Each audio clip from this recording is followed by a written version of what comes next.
Good morning students. Financial market and ഇൻസ്റ്റിറ്റ്യൂഷൻസിൻ്റെ അടുത്ത അധ്യായത്തിലേക്ക് സ്വാഗതം. നമ്മളിപ്പോൾ ഡിസ്കസ് ചെയ്യുന്നത് ഫിനാൻഷ്യൽ ഇൻസ്ട്രുമെൻ്റ് എന്ന് പറയുന്ന ലെസണാണ്. ഈ ലെസണിലെ കഴിഞ്ഞ ക്ലാസ്സിൽ നമ്മൾ ന്യൂ ഇന്നൊവേഷനായിട്ടുള്ള ഫിനാൻഷ്യൽ ഇൻസ്ട്രുമെൻറ്റുകൾ, അതായത് ക്രിപ്റ്റോഗ്രസിയെക്കുറിച്ചൊക്കെ പഠിച്ചിട്ടുണ്ടായിരുന്നു. ആ ക്രിപ്റ്റോ കറൻസിയുമായി ബന്ധപ്പെട്ടിട്ട് വരുന്ന 2-3 കറൻസികൾ കൂടെയാണ് നമുക്ക് ഇന്ന് ഈ ക്ലാസ്സിൽ ആദ്യം പഠിക്കാനുള്ളത്. ഓക്കെ, നമുക്ക് നോക്കാം. മൊണേറോ. This is a secure, private and untraceable currency. This open source cryptocurrency was launched April 2014. വളരെ സെക്യൂർ, അതിൻ്റെ പ്രൈവറ്റ്, അതേപോലെ തന്നെ അൺട്രേസബിൾ ആയിട്ട് നമുക്ക് യൂസ് ചെയ്യാൻ പറ്റുന്ന ഒരു കോയിൻ അല്ലെങ്കിൽ കറൻസി മോഡാണ് മൊണേറോ. 2014 ഏപ്രിലാണ് ഇത് ലോഞ്ച് ചെയ്തിട്ടുള്ളത്. ഇത് മെയിനായിട്ട് ഡെവലപ്പ് ചെയ്തിരിക്കുന്നത് കംപ്ലീറ്റ്ലി ഡൊണേഷൻ ബേസ്ഡ് അല്ലെങ്കിൽ കമ്മ്യൂണിറ്റി ഡ്രിവൺ പർപ്പസിന് വേണ്ടിയിട്ടാണ്. അപ്പോൾ അതുകൊണ്ട് തന്നെ ഇവിടെ ഒരു പ്രൈവസി കീപ്പ് ചെയ്യാൻ ഇഷ്ടപ്പെടുന്ന ആളുകൾക്ക് അവരുടെ ഡീറ്റെയിൽസ്, പ്രൈവസി എന്ന് പറയുന്ന ആ ഒരു സംഭവം ഫോളോ ചെയ്തുകൊണ്ടാണ് വർക്ക് ചെയ്യുന്നത്. കാരണം ഇതിൽ വരുന്ന ഡീലേഴ്സ് മിക്കവാറും ചാരിറ്റി പർപ്പസിന് വേണ്ടിയിട്ടും അതല്ലെങ്കിൽ ഡൊണേഷൻ ബേസിലൊക്കെ അവർ എമൗണ്ട് ട്രാൻസ്ഫർ ചെയ്യുന്ന സമയത്ത് പേര് വെളിപ്പെടുത്താൻ ആഗ്രഹിക്കാത്ത ആളുകളായിരിക്കും. അപ്പോൾ അവർക്ക് ആ ഒരു പ്രൈവസി, ആ ഒരു സെക്യൂരിറ്റി മെയിൻറ്റെയിൻ ചെയ്തുകൊണ്ട് ട്രാൻസാക്ഷൻ ചെയ്യാൻ പറ്റുന്ന കറൻസിയാണ് ഇത് മൊണേറോ. ദെൻ നെക്സ്റ്റ് വൺ വരുന്നത് ഇതറിം. ലോഞ്ച് ചെയ്തിരിക്കുന്നത് 2015 കറൻ്റ്ലി ഇത് സെക്കൻഡ് ലാർജസ്റ്റ് ഡിജിറ്റൽ കറൻസി ആയിട്ട് വന്നിട്ടുണ്ട്. ഇതിൻ്റെ ഒരു മാർക്കറ്റ് ക്യാപിറ്റലൈസേഷൻ മാത്രമല്ല, അത്രയും സെക്യൂർ ആയിട്ടുള്ള അതിൻ്റെ ഫങ്ഷൻ കാരണം സെക്കൻഡ് ലാർജസ്റ്റ് ഡിജിറ്റൽ കറൻസി ആയിട്ടാണ് ഇപ്പോൾ ഇതറിം മാർക്കറ്റിൽ അവൈലബിൾ ആയിട്ടുള്ളത്. It is a decentralized software platform that enable smart contract and decentralized application to be built and run without any downtime, fraud, control or interference from A third party. ഒരു third party intervention ഇല്ലാതെ, അതിനകത്തൊരു ഫ്രോഡോ അതല്ലെങ്കിൽ കൂടുതൽ കൺട്രോളോ ഇൻ്റർഫിയറൻസോ ഇല്ലാതെ തന്നെ 2 പേർക്ക് easily അവർക്ക് transactions അല്ലെങ്കിൽ എമൗണ്ട് ട്രാൻസ്ഫർ ചെയ്യാൻ പറ്റുന്ന ഒരു മോഡാണ് ഏതും ഇതറും യൂസ് ചെയ്തുകൊണ്ട്. അപ്പോൾ ഇവിടെയും നമുക്ക് ഫ്രോഡുലൻ്റ് ആയിട്ടുള്ള അല്ലെങ്കിൽ അൺനെസസറി ഇൻ്റർഫിയറൻസസ് എല്ലാം അവോയ്ഡ് ചെയ്തുകൊണ്ട് ഈസിലി നമുക്ക് എന്ത് ചെയ്യാൻ പറ്റുന്നുണ്ട്, ട്രാൻസ്ഫർ ചെയ്യാൻ പറ്റുന്നുണ്ട്. ഇതറും എന്ന് പറയുമ്പോൾ ഒരു ഡീസെൻട്രലൈസ്ഡ് സോഫ്റ്റ്വെയർ പ്ലാറ്റ്ഫോമാണ്. ഇത് എനേബിൾ ചെയ്തിരിക്കുന്നത് smart contract and decentralised applications ആണ്. നെക്സ്റ്റ് നമുക്ക് നോക്കാനുള്ളത് ബിനാൻസ് കോയിൻ ആണ്. ഇത് ജനറേറ്റ് ചെയ്ത് യൂസ് ചെയ്യാൻ തുടങ്ങിയത് 2017 മുതലാണ്. This is the Binance coin. This is a token allow Binance users to trade in dozens of different crypto currencies efficiently on the Binance platform.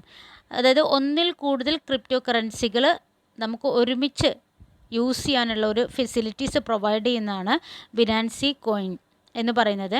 It is used to facilitate the transaction fees on the exchange and can also be used to pay for certain goods and service including travel fees and more. നമ്മൾ different ടൈപ്പിലുള്ള transactions mode ഉപയോഗിക്കുന്ന സമയത്ത് അവിടേക്ക് നമുക്ക് എന്ത് വരും, service expense extra additional ആയിട്ട് വരും. അപ്പോൾ ആ ഡിഫറെൻറ്റ് ടൈപ്പിലുള്ള ട്രാൻസാക്ഷൻ എല്ലാം കൂടെ നമുക്ക് ഒരുമിച്ച് ചെയ്യാൻ ഒരു പ്ലാറ്റ്ഫോമിൽ ചെയ്യാൻ പറ്റുന്നതാണ് ഇത് ബിനാൻസ് കോയിൻ എന്ന് പറയുന്നത്. ഇത് ലോഞ്ച് ചെയ്ത് നമ്മൾ യൂസ് ചെയ്യാൻ തുടങ്ങിയത് 2017 മുതലാണ്. നെക്സ്റ്റ് നമുക്ക് നോക്കാനുള്ള ക്രിപ്റ്റോ കറൻസി EOS ആണ്. 2018 ജൂൺ മുതലാണ് ഇത് യൂസ് ചെയ്യാൻ തുടങ്ങിയിരിക്കുന്നത്. ഇത് ക്രിയേറ്റ് ചെയ്തിരിക്കുന്നത് ക്രിപ്റ്റോ കറൻസി പയനിയർ ആയിട്ടുള്ള ഡാൻ ലാരിമർ ആണ്. It offer A platform on which developers can build decentralised applications. Decentralised application develop ചെയ്യുന്നവരാണ് മെയിനായിട്ട് ഈ ഒരു ബിറ്റ് കോയിൻ അല്ലെങ്കിൽ ഈ ഒരു ക്രിപ്റ്റോ കറൻസി യൂസ് ചെയ്യുന്നത്. ഇത് ഡെവലപ്പ് ചെയ്തിരിക്കുന്നത് ഡാൻ ലാരിമർ എന്ന് പറയുന്ന കമ്പനീസിൻ്റെ ആണ് ഇൻട്രൊഡ്യൂസ് ചെയ്തിട്ടുള്ളത്. 2018 ജൂൺ മുതലാണ് ഇത് ഉപയോഗിക്കാൻ തുടങ്ങിയിട്ടുള്ളത്. ഓക്കെ, ദെൻ നെക്സ്റ്റ് ടോപ്പിക്ക് നമ്മൾ ഡിസ്കസ് ചെയ്യാൻ പോകുന്നത് മാർക്കറ്റിംഗ് സെക്യൂരിറ്റിയെ കുറിച്ചിട്ടാണ്. ഏതൊക്കെ മെത്തേഡിലൂടെയാണ് സെക്യൂരിറ്റീസ് മാർക്കറ്റൈസ് ചെയ്യുന്നത് എന്നാണ് ഇനി നമുക്ക് പഠിക്കാനുള്ളത്. ഏകദേശം ഒരു 8 മെത്തേഡുകൾ ആണ് നമുക്ക് ഡിസ്കസ് ചെയ്യാനുള്ളത്. ഇതിൽ ഫസ്റ്റ് വൺ ആദ്യം നമുക്ക് നോക്കാം. Public issue. ത്രൂ പ്രൊസ്പെക്റ്റസ് വഴി നമ്മൾ ജനറൽ പബ്ലിക്കിൻ്റെ കയ്യിൽ നിന്നും ക്യാപിറ്റൽ മൊബിലൈസ് ചെയ്യുന്നത്. അതാണ് പറയുന്നത് this is the common form of raising capital. വളരെ കോമൺ ആയിട്ട് യൂസ് ചെയ്യുന്ന ഒരു മെത്തേഡാണ് ഇത്. ത്രൂ പ്രോസ്പെക്റ്റസ് ഇഷ്യൂ ചെയ്തുകൊണ്ട് ജനറൽ പബ്ലിക്കിൻ്റെ കയ്യിൽ നിന്നും ഫണ്ട് മൊബിലൈസ് ചെയ്യുക എന്നുള്ളത്.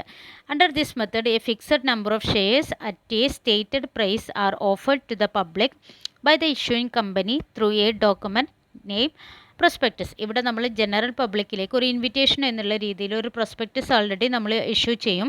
ആ പ്രൊസ്പെക്റ്റസിൽ കമ്പനിയെക്കുറിച്ചും ഷെയർസ്, അതിൻ്റെ വാല്യൂസ്, അങ്ങനെയുള്ള കാര്യങ്ങളൊക്കെ ഉണ്ടായിരിക്കും. ആ ഇൻവിറ്റേഷൻ അനുസരിച്ച് ജനറൽ പബ്ലിക് കമ്പനിയുടെ ഷെയർസ് എന്ത് ചെയ്യുകയാണ് ചെയ്യുന്നത്, വാങ്ങിക്കുകയാണ് ചെയ്യുന്നത്. ഇതൊരു നോട്ടീസ് അല്ലെങ്കിൽ സർക്കുലർ, ഒരു അഡ്വർടൈസ്മെൻറ്റ് എന്നുള്ള രീതിയിലാണ് ചെയ്യുന്നത്.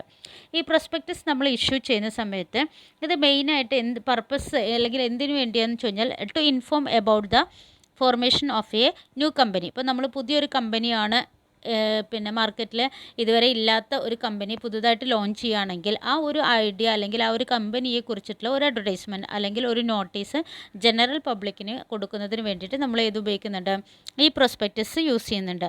അതേപോലെ തന്നെ it induce investors to invest in their security. ഇൻവെസ്റ്റേഴ്സിന് അവരുടെ ഫണ്ട് സെക്യൂരിറ്റികളിൽ ഇൻവെസ്റ്റ് ചെയ്യാനുള്ള ഒരു മോട്ടിവേഷൻ അതുകൂടെയാണ് ഏത് ഈ ഒരു പ്രൊസ്പെക്റ്റസിലൂടെ നമ്മൾ ഉദ്ദേശിക്കുന്നത്.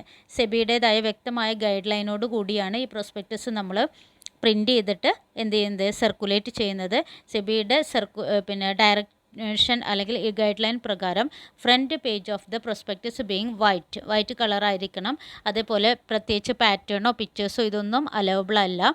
ഇത് ജനറലി ഇത് പ്രിപ്പയർ ചെയ്യുന്നത് ലീഡ് മാനേജറായിരിക്കും. ലീഡ് മാനേജർ ജനറൽ പബ്ലിക്കിന് ഇത് ഇഷ്യൂ ചെയ്യുന്നതിന് മുന്നേ ഒരു കോപ്പി സെബിയിൽ എന്ത് ചെയ്യണം, file ചെയ്തിട്ടുണ്ടായിരിക്കണം.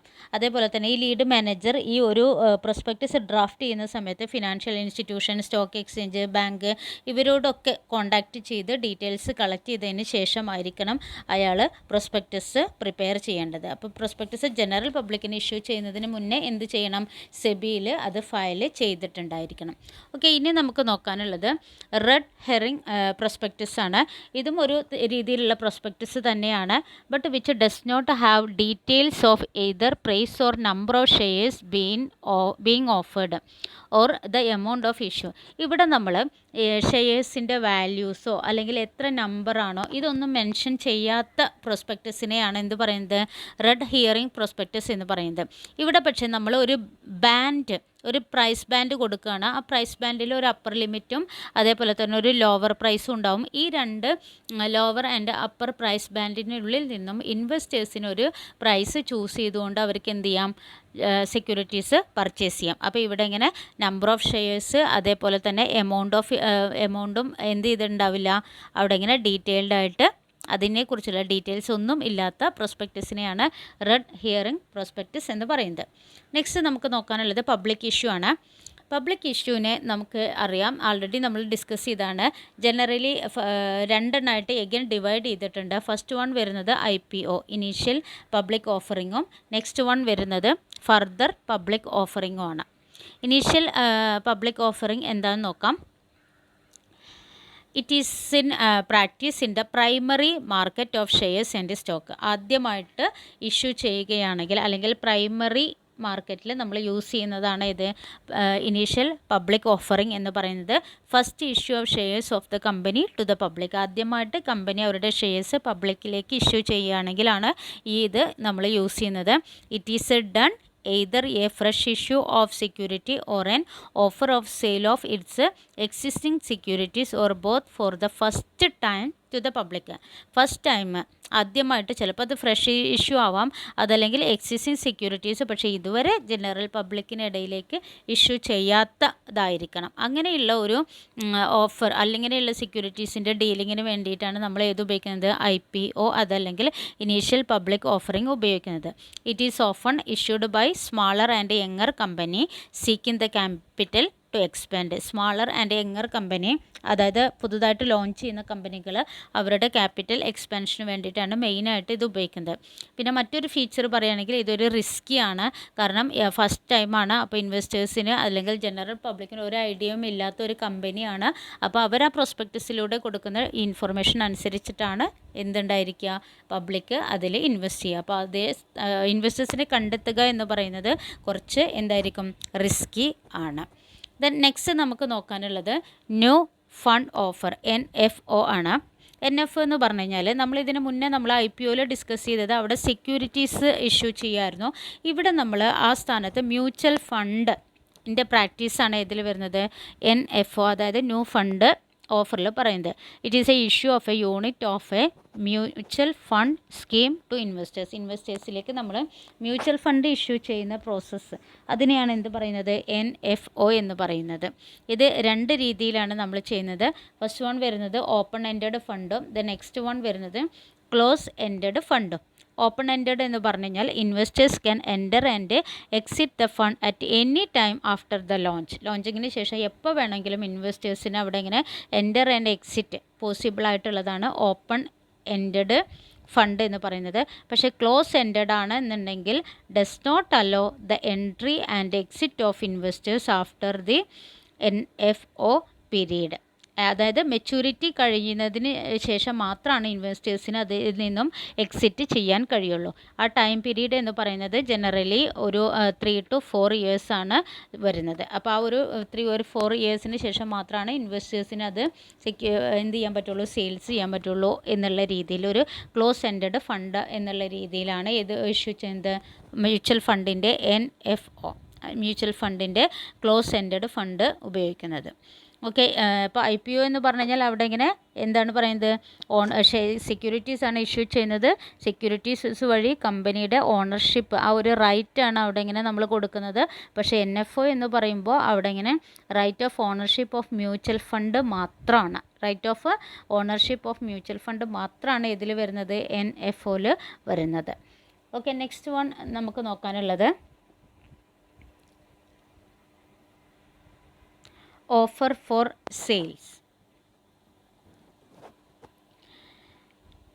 It is a simpler method wherein promoters in public companies can sell their shares and reduce their holding in a transparent manner through the bidding. അതായത് നമ്മൾ പ്രൊമോട്ടേഴ്സിൻ്റെ കയ്യിലുള്ള ഷെയർസ് അത് ജനറൽ പബ്ലിക്കിലേക്ക് ഇഷ്യൂ ചെയ്യാൻ വേണ്ടിയിട്ട് യൂസ് ചെയ്യുന്നതാണ് ഇത് ഓഫർ ഫോർ സെയിൽ, OFS എന്ന് പറയാം. ത്രൂ ബിഡിങ് അല്ലെങ്കിൽ ഓപ്ഷൻ വഴിയാണ് അവരെന്ത് ചെയ്യുന്നത്, ആ ഒരു സെയിൽസ് നടത്തുന്നത്. ഇവിടെ OFC സെഗ്മെൻറ്റിൽ പറയുന്നത് അലോ ചെയ്യുന്നത് ഓൺലി ടു ദ പ്രൊമോട്ടേഴ്സിന്, കമ്പനിയുടെ പ്രൊമോട്ടേഴ്സിന് മാത്രമാണ് അവരുടെ ഈ ഒരു റൈറ്റ് യൂസ് ചെയ്യാൻ പറ്റുള്ളൂ. മിനിമം പബ്ലിക് ഷെയർ ഹോൾഡിംഗ് എന്ന് പറയുന്നത് ഒരു 25% ആയിരിക്കണം. ആ രീതിയിലാണ് അവരത് യൂസ് ചെയ്യുന്നത്. പിന്നെ ഇത് മെയിനായിട്ട് ഇപ്പോൾ പ്രൊമോട്ടേഴ്സിൻ്റെ കയ്യിലുള്ള ഷെയർസ് എന്ന് പറയുമ്പോൾ ആ ഒരു ഫെസിലിറ്റി ചിലപ്പോൾ എല്ലാ കമ്പനിക്കും ഉണ്ടായിക്കൊള്ളണമെന്നില്ല. It is available to 200 top companies in terms of market capitalisation അനുസരിച്ച് 200 ടോപ്പ് കമ്പനീസ് മാത്രമാണ് ഈ ഒരു ഫെസിലിറ്റീസ് ഉള്ളത്. The method was largely adopted by listed companies ആണ് കൂടുതലായിട്ട് ഈ മെത്തേഡ് യൂസ് ചെയ്യുന്നത്. അപ്പോൾ പ്രൊമോട്ടേഴ്സ് അവരുടെ കയ്യിലുള്ള സെക്യൂരിറ്റീസ് അവരെന്ത് ചെയ്യുന്നു, സെയിൽസ് നടത്തുന്നു. അതിന് വേണ്ടി യൂസ് ചെയ്യുന്നതാണ് ഇത് OFS, അതായത് ഓഫർ ഫോർ സെയിൽ. നെക്സ്റ്റ് നോക്കാനുള്ളത് follow on public offering. It is an issuance of additional share made by a company after an initial public offering. ഇപ്പോൾ നമ്മൾ ഇനീഷ്യൽ പബ്ലിക് ഓഫറിംഗ് ഒക്കെ കഴിഞ്ഞു, അതിനുശേഷം കമ്പനിക്ക് പിന്നീട് ക്യാപിറ്റൽ എന്തെങ്കിലും എക്സ്പെൻഷനോ അതല്ലെങ്കിൽ മറ്റേതെങ്കിലും റിസർച്ചോ അങ്ങനെ എന്തെങ്കിലും ഒരു പർപ്പസിന് അഡീഷണൽ ക്യാപിറ്റൽ വേണ്ടി വരികയാണെങ്കിൽ പിന്നെയും കമ്പനി ചിലപ്പോൾ എന്ത് ചെയ്യാം, ഷെയർസ് ഇഷ്യൂ ചെയ്യാം. അങ്ങനെ ഓഫർ കൊടുക്കുകയാണെങ്കിൽ അതിന് പറയുന്ന പേരാണ് ഫോളോ ഓൺ പബ്ലിക് ഓഫറിംഗ്. അത് ആൾറെഡി ഫസ്റ്റ്, അതായത് ഇനീഷ്യൽ പബ്ലിക് ഓഫറിംഗ് കഴിഞ്ഞതിന് ശേഷം കൊടുക്കുന്ന അഡീഷണൽ ഇഷ്യൂവൻസ് ആണ്. ദ നെക്സ്റ്റ് വൺ വരുന്നത് green shoe option. It is a price stabilization mechanism which is used in case of listing of initial public offer or further public offer with the first 30 days from the date of listing. ഒന്നുകിൽ initial public ഓഫറിങ്ങിലോ അല്ലെങ്കിൽ further public ഓഫറിങ്ങോ അതിൻ്റെ ലിസ്റ്റിങ്ങിന് ശേഷം 30 ഡേയ്സിനുള്ളിൽ അതിൻ്റെ ഒരു price സ്റ്റെബിലൈസേഷന് വേണ്ടിയിട്ട് ഉപയോഗിക്കുന്നതാണ് green shoe option എന്ന് പറയുന്നത്. It is used in most of the IPO which reduce the risk of all fall in price. അപ്പോൾ നമ്മൾ ഷെയർസിൻ്റെ പ്രൈസ് റെഡ്യൂസ് ആവും എന്ന് വിചാരിക്കുകയാണെങ്കിൽ അത്തരത്തിലുള്ളൊരു റിസ്ക് ഓവർകം ചെയ്യുന്നതിന് വേണ്ടിയിട്ടാണ് ഗ്രീൻ ഷൂ ഓപ്ഷൻ നമ്മൾ യൂസ് ചെയ്യുന്നത് മെയിനായിട്ട്. It is an option of allocating shares in excess of shares included in the public issue. It is granted to a company to the exercised through a stabilising agent. ഈ ഒരു excess ആയിട്ട് existing share ഹോൾഡേഴ്സിനോ അതല്ലെങ്കിൽ new share ഹോൾഡേഴ്സിനോ ഈ excess shares നമ്മൾ കൊടുക്കുന്ന ആ ഒരു procedure കമ്പനിക്ക് വേണ്ടിയിട്ട് ചെയ്യുന്നത് ഒരു ഏജൻറ്റാണ്. ആ ഏജൻറ്റിനെ പറയുന്ന പേരാണ് സ്റ്റെബിലൈസിങ് ഏജൻറ്റ് എന്ന് പറയുന്നത്. ഒരു മർച്ചൻ്റ് ബാങ്കർക്ക് സെബിയുടെ വാലിഡ് രജിസ്ട്രേഷൻ ഉണ്ടെങ്കിൽ അയാൾക്ക് ഒരു സ്റ്റെബിലൈസിങ് ഏജൻറ്റായിട്ട് വർക്ക് ചെയ്യാം. Is able to act as a book running lead manager to an ഇഷ്യൂവുമായി ബന്ധപ്പെട്ടിട്ട് അയാൾക്ക് ഒരു എലിജിബിൾ ലീഡ് മാനേജർ ആയിട്ട് വർക്ക് ചെയ്യാം. പക്ഷേ അയാൾ എന്ത് ചെയ്തിട്ടുണ്ടായിരിക്കണം? സെബിയിൽ രജിസ്റ്റർ ചെയ്തിട്ടുണ്ടായിരിക്കണം. He's then the stabilising agent and the company determine the number of shares to be over allotted. എത്രയാണ് അഡീഷണൽ ഓവറായിട്ട് അവർക്ക് ഇഷ്യൂ ചെയ്ത് കൊടുക്കേണ്ടത് കമ്പനി എന്നുള്ളത് ഈ ഒരു സ്റ്റെബിലൈസിങ് ഏജൻറ്റും കമ്പനി കൂടെയാണ് തീരുമാനിക്കുന്നത്. അത് 15% ഓഫ് ടോട്ടൽ ഇഷ്യൂ സൈസിനേക്കാൾ കൂടാൻ പാടില്ല. അപ്പോൾ ക്ലിയർ ആയല്ലോ. ആൾറെഡി നമ്മൾ ഇനീഷ്യൽ പബ്ലിക് ഓഫറിങ് ചെയ്തിട്ടുണ്ടാവും. അതിൻ്റെ പ്രൈസ് ഫാൾ ചെയ്യുന്നു എന്ന് പറയുന്ന ഒരു റിസ്ക് ഫേസ് ചെയ്യുന്ന സമയത്ത് അതിനെ ഓവർകം ചെയ്യുന്നതിന് വേണ്ടി ഉപയോഗിക്കുന്ന ഒരു മെക്കാനിസമാണ് ഗ്രീൻ ഷൂ ഓപ്ഷൻ എന്ന് പറയുന്നത്. ഇവിടെ നമ്മൾ ചെയ്യുന്നത് allocating shares in excess of shares including in the public issue. Public issuing ഉൾപ്പെടുന്നതോ അതല്ലാതെയോ നമ്മൾ എന്ത് ചെയ്യുക? അഡീഷണൽ ഷെയർസ് ഓവറായിട്ട് ഇഷ്യൂ ചെയ്ത് കൊടുക്കുക. അത് ചെയ്യുന്നത് സ്റ്റെബിലൈസിങ് ഏജൻ്റ് ആയിരിക്കും. എത്ര എണ്ണം നമ്പർ ഓഫ് ഷെയർസ് ഇങ്ങനെ ഓവറായിട്ട് ഇഷ്യൂ ചെയ്യണം എന്നുള്ളത് സ്റ്റെബിലൈസിങ് ഏജൻറ്റും കമ്പനിയും കൂടി ഡിസൈഡ് ചെയ്യുന്നതാണ്. ഒരു ലീഡ് മാനേജർ അല്ലെങ്കിൽ ഒരു മെർച്ചൻ്റ് ബാങ്കർക്ക് ഈ ഒരു സ്റ്റെബിലൈസിങ് ഏജൻ്റായിട്ട് വർക്ക് ചെയ്യാം. പക്ഷേ അയാൾ എന്ത് ചെയ്യണം? സെബിയിൽ നിന്നും രജിസ്ട്രേഷൻ എടുത്തിട്ടുണ്ടായിരിക്കണം. അതേപോലെ തന്നെ ഈ ഒരു അലോട്ട് ചെയ്യുന്ന ഓവർ അലോട്ട്മെൻറ്റ് എന്ന് പറയുന്നത് ടോട്ടൽ സൈസിൻ്റെ 15% കൂടാനും പാടില്ല. ഇതാണ് ഗ്രീൻ ഷൂ ഓപ്ഷനിൽ വരുന്നത്. നെക്സ്റ്റ് നമുക്ക് നോക്കാനുള്ളത് fast track issuance of securities ആണ്. This mode of issuance was recommended by the Primary Market Advisory Committee. നമ്മൾ വളരെ ഇഫക്റ്റീവായിട്ട് കോസ്റ്റ് എഫക്റ്റീവായിട്ട് അതേപോലെ വളരെ ഫാസ്റ്റായിട്ട് ക്യാപിറ്റൽ റേസ് ചെയ്യുന്നതിന് വേണ്ടിയിട്ട് ഉപയോഗിക്കുന്നതാണ് ഫാസ്റ്റ് ട്രാക്ക് ഇഷ്യൂവൻസ് എന്നുള്ളത്. ഇവിടെ മെയിനായിട്ട് ഈ ഒരു സംഭവം നമ്മൾ ഉപയോഗിക്കണമെങ്കിൽ ചില കണ്ടീഷൻസ് കമ്പനി എന്ത് ചെയ്യണം? Fast track issuance of security മെയിനായിട്ട് ഇവിടെ നമ്മൾ വളരെ ഫാസ്റ്റായിട്ട് അതേപോലെ കോസ്റ്റ് ഇഫക്റ്റീവായിട്ട് ലിസ്റ്റിംഗ് ഓഫ് സെക്യൂരിറ്റീസ് ചെയ്യുന്നതിന് വേണ്ടിയിട്ടാണ് നമ്മൾ ഫാസ്റ്റ് ട്രാക്ക് ഉപയോഗിക്കുന്നത്. ഇത് മെയിനായിട്ട് റെക്കമെൻഡ് ചെയ്യുന്നത് പ്രൈമറി മാർക്കറ്റ് അഡ്വൈസറി കമ്മിറ്റിയാണ്. പക്ഷേ നമ്മൾ ഫാസ്റ്റ് ട്രാക്ക് ഇഷ്യൂവൻസ് യൂസ് ചെയ്യണമെങ്കിൽ കുറച്ച് ഫോളോയിങ് റിക്വയർമെൻറ്റ്സ് സാറ്റിസ്ഫൈ ചെയ്യണം. ആ കണ്ടീഷൻസ് എന്തൊക്കെയാണെന്ന് നോക്കാം. ഫസ്റ്റ് വൺ വരുന്നത് ഈ ഫാസ്റ്റ് ട്രാക്ക് ഇഷ്യൂവൻസ് യൂസ് ചെയ്യണമെങ്കിൽ കമ്പനികൾ BSE അല്ലെങ്കിൽ NSEയിൽ അറ്റ്ലീസ്റ്റ് ഒരു 3 ഇയേഴ്സ് മുന്നേ അവരെന്ത് ചെയ്തിട്ടുണ്ടായിരിക്കണം? ലിസ്റ്റിംഗ് നടത്തിയിട്ടുണ്ടായിരിക്കണം. നെക്സ്റ്റ് വൺ വരുന്നത് എക്സലൻ്റ് ട്രാക്ക് റെക്കോർഡ്. ഇപ്പോൾ എന്തെങ്കിലും ഒരു കമ്പനിയുടെ ഷെയർ ഹോൾഡേഴ്സോ ഇൻവെസ്റ്റേഴ്സുമായിട്ടോ എന്തെങ്കിലും ഒരു ഗ്രീവൻസ് ഒക്കെ സംഭവിച്ചിട്ടുണ്ടെങ്കിൽ അതിനെ എക്സലൻ്റ് ആയിട്ട് ഡീൽ ചെയ്തിട്ടുള്ള ഒരു ട്രാക്ക് റെക്കോർഡുള്ള കമ്പനി ആയിരിക്കണം.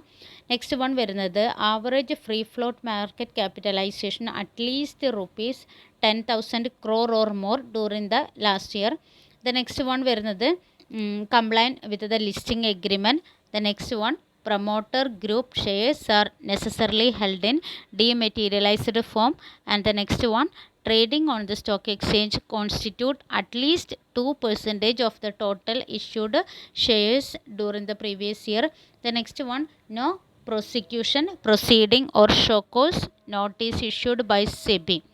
അതായത് ഇതിന് മുന്നേ ഒരു പ്രോസിക്യൂഷൻ പ്രൊസീഡിങ്ങോ അല്ലെങ്കിൽ ലുക്ക് ഔട്ട് അതേപോലെ തന്നെ ഷോക്കോസ് നോട്ടീസോ സെബി ഇഷ്യൂ ചെയ്തിട്ടുള്ള ഒരു കമ്പനി ആയിരിക്കരുത്. അതേപോലെ തന്നെ മറ്റൊരു പോയിൻ്റ് അവിടെ പ്രോപ്പറായിട്ട് ഓഡിറ്റിംഗ് ചെയ്യുന്ന കമ്പനികളായിരിക്കണം.